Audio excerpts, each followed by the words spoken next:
First of all, I want to start off by wishing you all a very happy new year. So we are obviously super excited to be bringing you this amazing product, introducing the Redmi 14C 5G. Now this is a global debut. Redmi 14C comes with a brand new design, whether it's the Starlight Blue, the Stardust Purple or the Stargaze Black.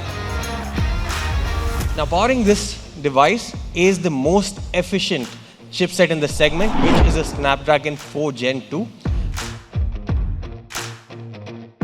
We have a large 6.88-inch display with 120 Hz refresh rate.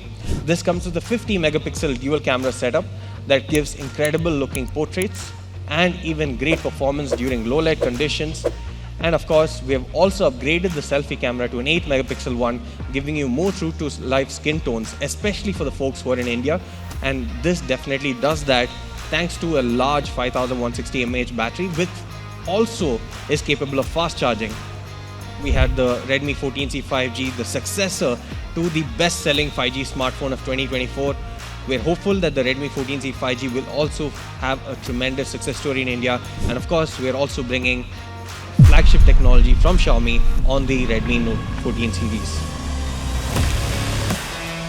Now, in terms of explorers, we have a few people who have actually given us stories about what they enjoyed in our devices itself. He mentioned the battery is a key component. Now, Akash is also a content creator. He also enjoys fitness. He mentioned this is the segment's toughest smartphone, not just combining Corning Gorilla Glass Victus 2, but also the fact that it has waterproof support with IP66, IP68 and 69, ensuring that no matter what you encounter on a daily basis, this can handle it all. So that was a quick look at a challenge. Like that, we have 100 different challenges over different explorers over 100 days, and we're sure that we'll be able to see incredible content coming from these explorers who can tell stories in their own unique ways. Thank you guys. Thank you so much. Thanks for staying tuned. Xiaomi.